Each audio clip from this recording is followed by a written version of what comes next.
Maintenant, je voudrais vous dire à quoi l'astronomie ressemblait. Donc, ici, ce qu'on pouvait observer dans des télescopes il y a quelques années. Et ça, c'était vraiment le progrès extrême après. Et on regardait chaque fois un objet. C'est ce qu'on appelait une nébuleuse, un univers en lui-même. Donc beaucoup d'étoiles. Et tout cela, on l'appelait une galaxie. Mais ensuite, ce que nous pouvons savoir sur l'univers était assez limité, parce qu'on ne pouvait pas collecter beaucoup de données. Mais aujourd'hui, ce n'est plus le cas.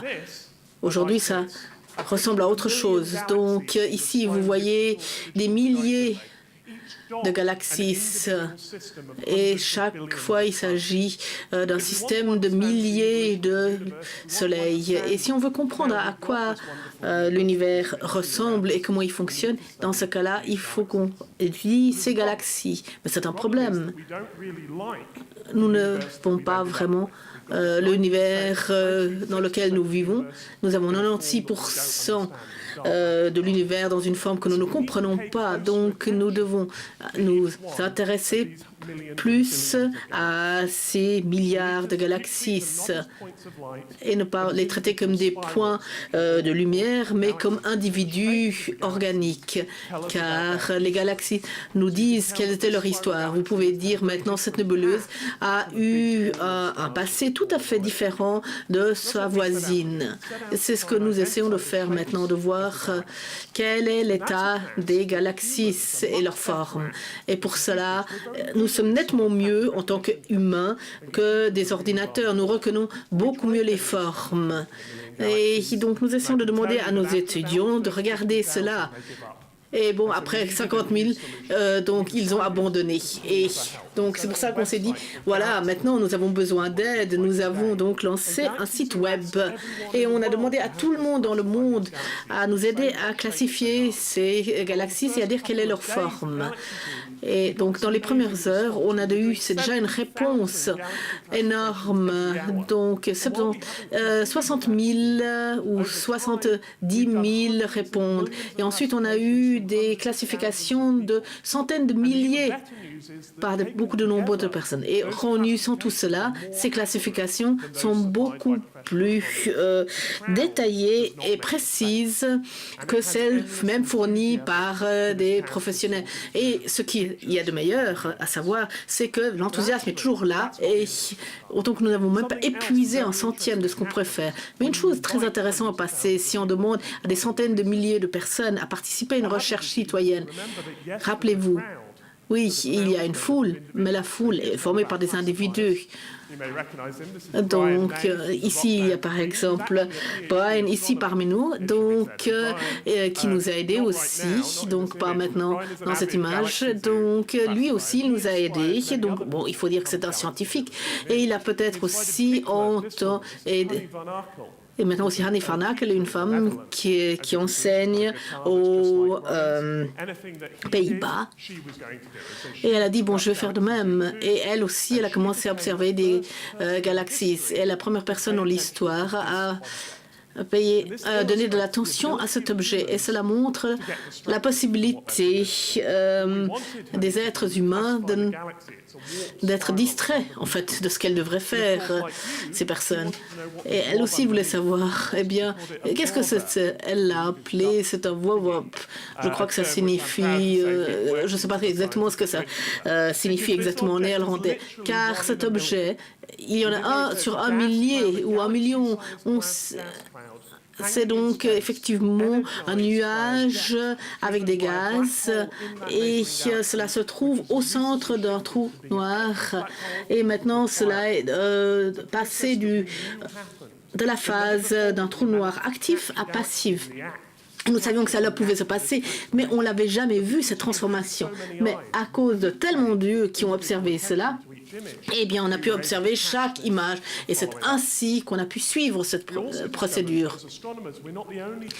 Nous, en tant qu'astronomes, nous ne sommes pas les seuls qui ont des problèmes avec toute cette déferlante de données.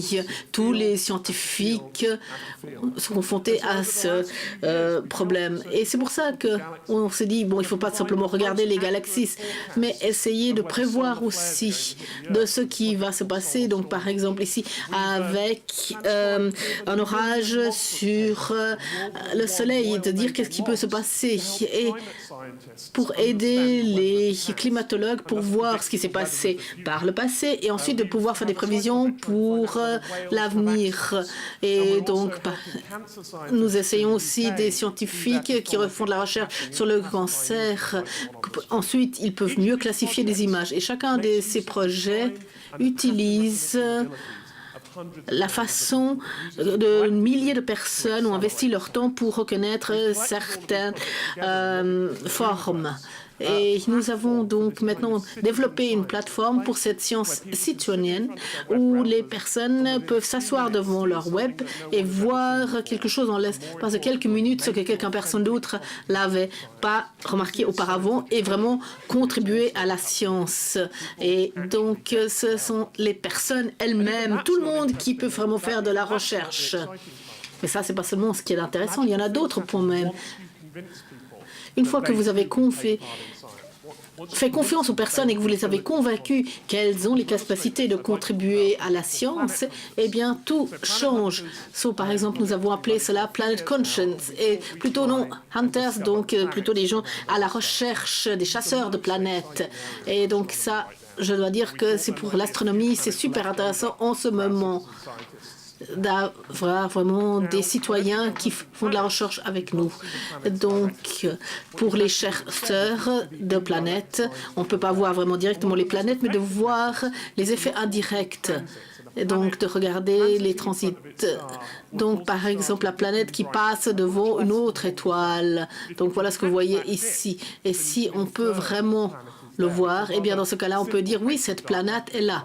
Donc c'est un cas simple, si vous voulez, de matière noire. Donc là, on peut voir quand ça passe devant un autre contre-étoile, eh bien on peut voir, oui, il y avait quelque chose. Et bon, si quelqu'un devait faire cela pendant toute sa vie, ce serait fort ennuyeux parce qu'il faudrait regarder pendant je ne sais combien de temps, toute sa vie. Mais bon, ici, dans ce cas-là, on peut même les voir. Cette modulation montre les transitions des objets qui passent devant des étoiles. Mais parfois, ce n'est pas toujours aussi simple. Voilà à quoi cela correspond. Donc, on voit une lune en orbite et maintenant, on veut voir est-ce qu'il y a une planète. Et ça, des citoyens ont pu réussir. Et donc, c'est un monde unique qu'ils ont découvert. Et c'est un monde avec 4 soleils.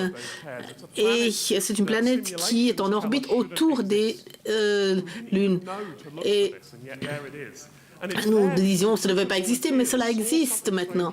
Et donc, si nos volontaires voient quelque chose d'étrange, nous n'avons même pas dit de quoi il s'agissait. Ils ont fait leurs propres analyses grâce aux données avec de la NASA et ils nous ont dit, voilà, ça, voici les résultats.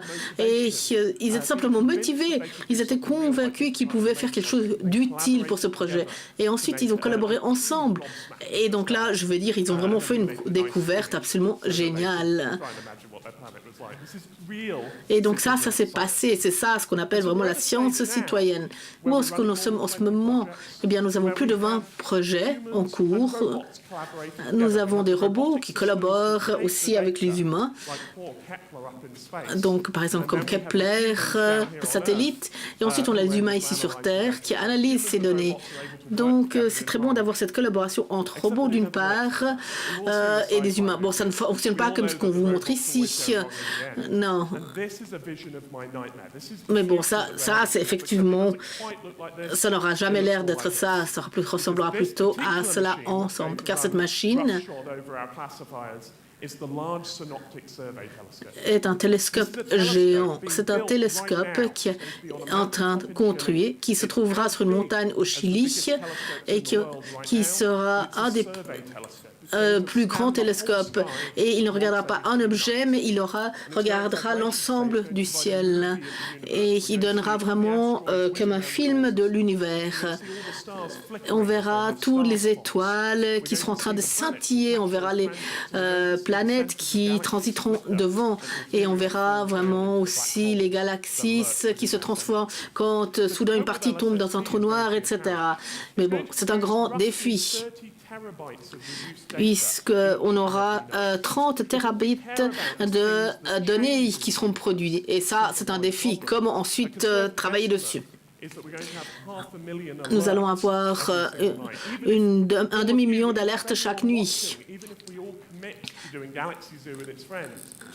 Donc, on aura des problèmes à y faire face. On aura besoin de nouvelles solutions, même si tout le monde est d'accord d'y participer. Mais il y a des choses qu'on peut faire. La première chose qu'on peut faire, c'est que nous pouvons utiliser de meilleure façon l'intuition des êtres humains. Il y a des choses que des machines peuvent faire, donc pour les événements, si on peut dire normaux, de routine. Tandis qu'une toute petite partie a besoin vraiment de l'attention humaine et nous concentrer là-dessus. Et ensuite, nous pouvons mieux former nos volontaires. On peut utiliser cette force pour former de nouveaux volontaires pour qu'ils se rendent compte quand il y a quelque chose de non usuel qui se produit et réagir. Et ici, vous voyez un